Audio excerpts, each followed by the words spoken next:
নবীকে জিজ্ঞেস করা হলো, নবী সোমবারে কেন আপনি রোজা রাখেন? প্রতি সোমবারে তো কিছু খাইতে দেখি না। বিশ্বনবী বললেন, ফিহি উলিদতু, সোমবারে আমি জন্মগ্রহণ করেছি, তাই রোজার মাধ্যমে আমি আমার বার্থডে পালন করি। আর আমগো বার্থডেতে কেক আছে না নাই? হ্যাপি বার্থডে টু ইউ আছে না নাই? দুম্মা চলে দুম আছে না নাই?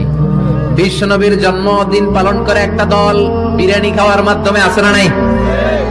বিশ্বনবীর জন্মদিন সাহাবারা পালন করতেন না, বিশ্বনবী নিজেও পালন করতেন না। শুধু যখন জিজ্ঞেস করা হলো কেন রোজা রাখেন, বিশ্বনবী বলেন, যেহেতু জন্মেছি, এই জন্মটা আল্লাহ আমার না দিলেও পারতেন, জন্মের শুকরিয়া স্বরূপ আমি রোজা রাখি। সুবহানাল্লাহ। বিশ্বনবী দেখতে কেমন ছিল আন্দাজ পাচ্ছেন না মোটামুটি? এই চমৎকার দেহটা নিয়ে যখন আয়নার সামনে দাঁড়াতেন, বিশ্বনবী জোস জোস পোজ দিতেন না। এখনকার ছেলেপেলেরা বলে আয়নার সামনে দাঁড়াইয়া দেই জোস জোস পোজ, আছে না নাই? বিশ্বনবী জোস জোস পোজ দিতেন না। বিশ্বনবী আয়নার সামনে দাঁড়িয়ে বলতেন, আল্লাহুম্মা হাসানতা খালকি ফাহসিন খুলুকি। ও আল্লাহ, আমার চেহারাটা যেমনি আপনি সুন্দর বানিয়েছেন, আমার হৃদয়টারেও সুন্দর করে দেন। What a attitude, what an attitude! কি অ্যাটিটিউড ছিল উনার!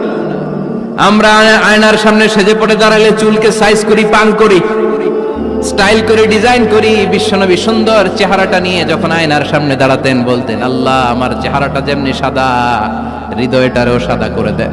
দেখবেন যাদের সম্পদ অল্প তারা সুখী বেশি।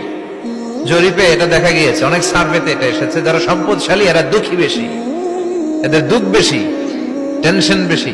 খুব স্বাভাবিক, টাকা যার বেশি রোগ তার বেশি, টাকা যার বেশি টেনশন তার বেশি, টাকা যার বেশি ঘরে শান্তি তার কম, আছে না নাই?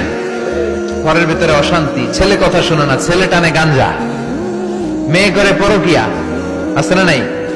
স্ত্রী কথা শোনে না। অল্প যারা খায়, অল্প পড়ে, রিক্সাওয়ালা, কুলিওয়ালা, অল্প বেতনের চাকরি, কিন্তু হক হালালি মেনে চলে, দেখবেন শান্তি আছে অনেক।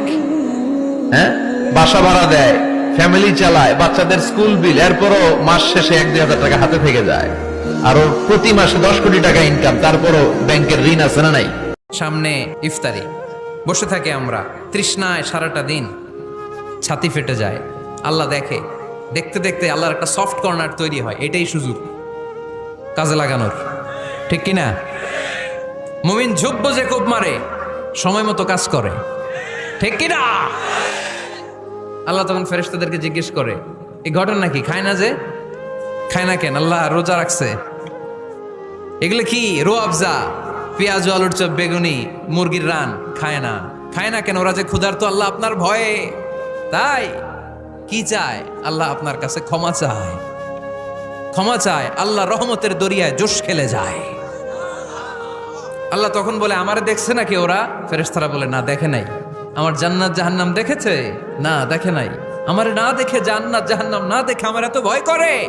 যাও, আজকের এই রোজার বিনিময়ে এখন বান্দা যা চাইবে সব কবুল করে নেব।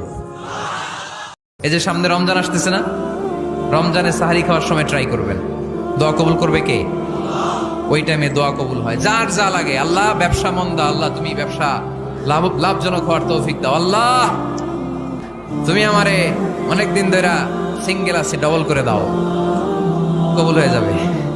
এই মেয়ে, এই দোয়া করা লাগবে না? মনে রাখবেন, নেককার স্ত্রী, নেককার সন্তান আল্লাহর কাছে চেয়ে নিতে হয়। নবীরা চেয়ে নিতেন,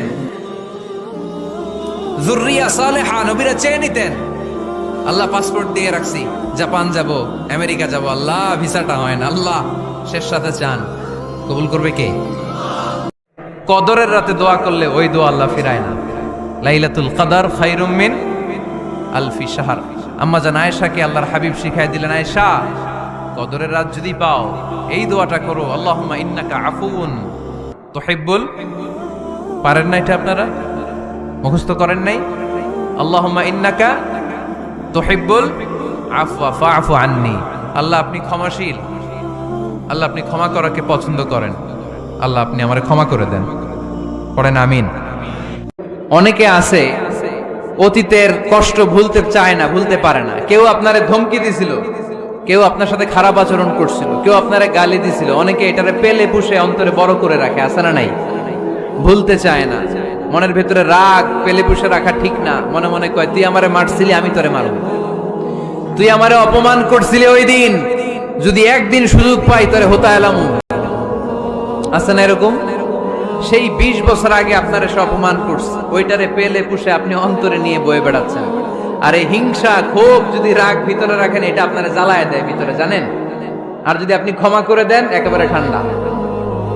জানেন এই ফর্মুলা আপনারা? এজন্য রাগ, ক্ষোভ, হিংসা কখনো অন্তরে পুষে রাখতে নাই। কোন বান্দা যদি তার অন্য কোনো ভাইকে ক্ষমা করে দেয়, আল্লাহ তাআলা ওই ক্ষমাকারীর সম্মান আর মর্যাদাকে বাড়িয়ে দেয়। তাই আমাদের বেশি বেশি ক্ষমা করা দরকার।